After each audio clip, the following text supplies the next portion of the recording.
Regulation shapes the direction of financial markets as much, if not more, than any other factor. So it needs to be a key part of learning. Hello and welcome to Financial Currents with ZISHI, where we'll be having discussions and conversations with leaders, innovators, and practitioners within the financial services industry. Hi Jamie, welcome back. One of the areas that we have spent quite a bit of time talking about was regulatory change and the implementation of that within financial markets. From your career and the experiences you've had from that, what are the kind of key factors that we need to focus on there? In my experience working at in a profit center, in a sales or trading business where you're judged on the bottom line, marrying the regulatory environment and a profit center can be seen as a threat. It's just another it's another environmental factor that or can be preventing a business being fully profitable. But that's not the right way to view it. How do we bridge that gap between regulator and the business? I think first of all, the business and compliance need to communicate effectively. The business need to understand compliance motivations, compliance need to understand the business motivations, and also the implementation of the regulation needs to be much more specific per business unit. There can't be a sort of one-size-fits-all approach across large organizations here.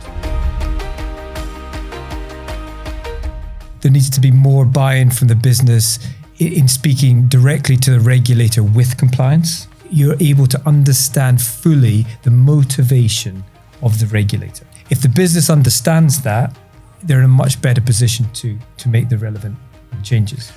What should people be thinking about in terms of the knowledge and skills they need to work in the business, if they're in a profit center, as you mentioned, and understanding the impacts of regulation on their business specifically? Regulation shapes the direction of financial markets as much, if not more, than any other factor. So it needs to be a key part of learning, but it needs to be viewed as an interesting part of financial markets and an evolving part of financial markets, rather than we've talked about this before as well, a box ticking exercise where you just need to manage it.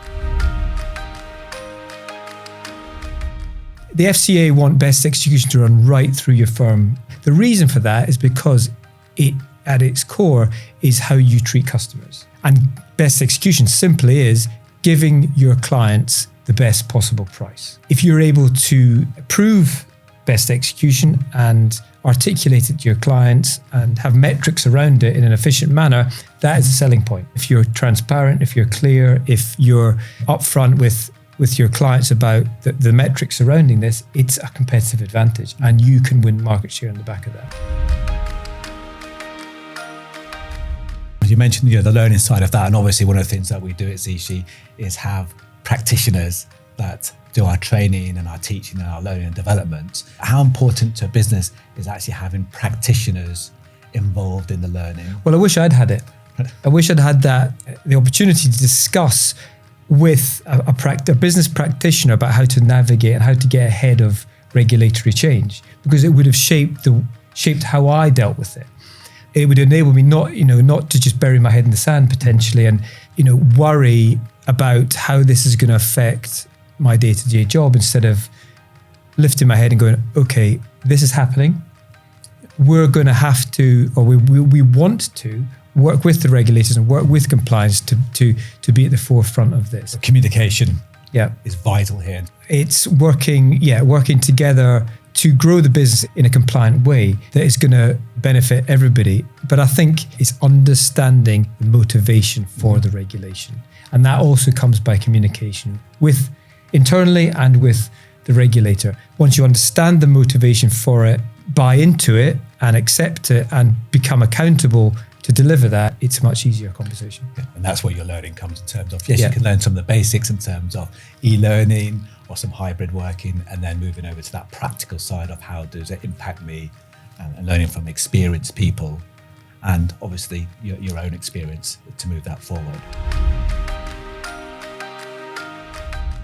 What other areas should we be focusing on? I think personal responsibility. How does whatever level you are in the organization is, how will your role be impacted by this change, positively and negatively?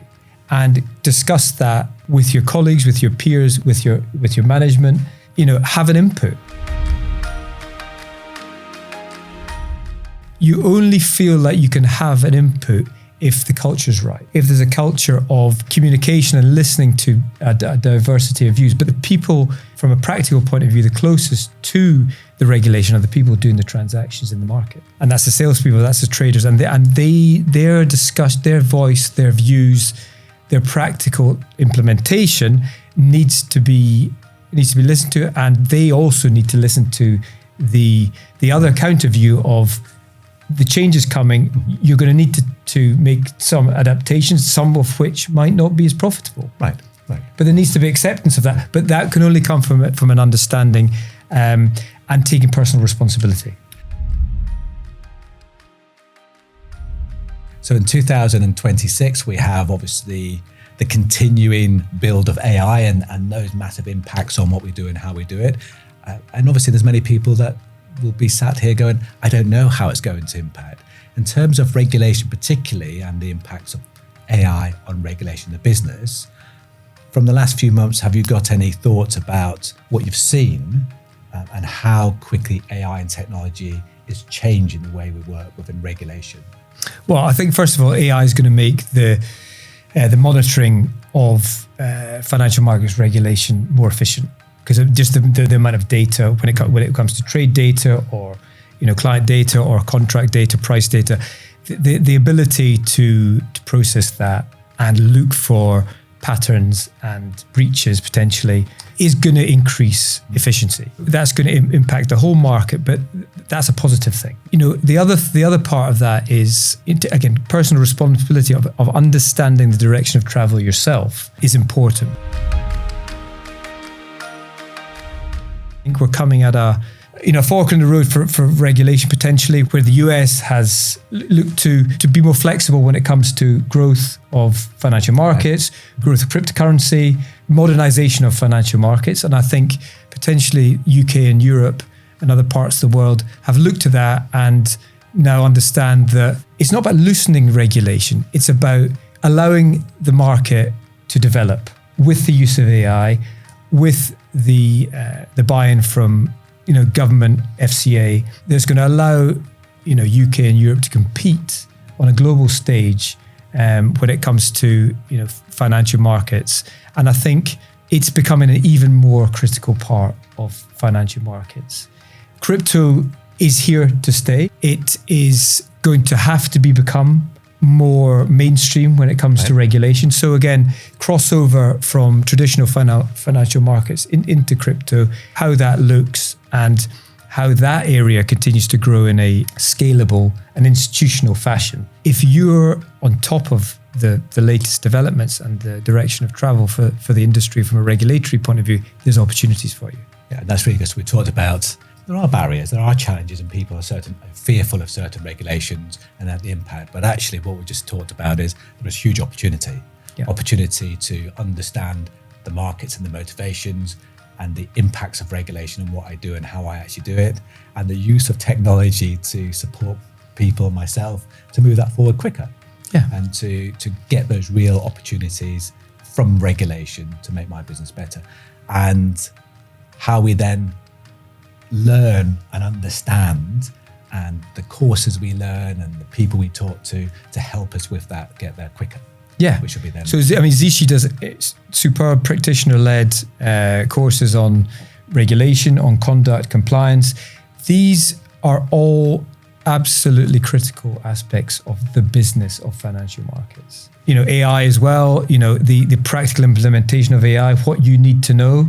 Not everybody can be an expert in AI, but you need to be aware of how it affects your particular job, make it specific. And these things together will allow you to stay on top of the direction of the industry. Yeah. So 2026, I know there's lots of things going on around the world that are challenging from an opportunity point of view and how we develop our own experiences. There's some really good areas we can look at and how in terms of kind of our knowledge, our skills, learn more practitioner-led training. Let's get not just a tick box exercise, not be fearful of regulation, but fully understanding the motivations and practical implications of that, so we can work together, so we can all move forward together, and using all that technology around, and not be fearful of technology, embracing the technology to make us be more effective in what we do and how we actually do it. If you want to be an expert in financial markets, you need to be an expert to some level on regulation. And I think, again, it comes at a pretty crucial time, as the large financial centers out with the US need to work out a way to increase productivity and increase growth. Stay aware of government policy, stay aware of what the FCA are doing, because I think they're going to be looking to push forward with that competitiveness. Again, Jamie, thank you very much for your time. Opportunities to learn and embrace regulation for our own growth. For our next podcast, or anybody listening to this, if there is anything that you want to get involved in ourselves and have discussions, please let us know.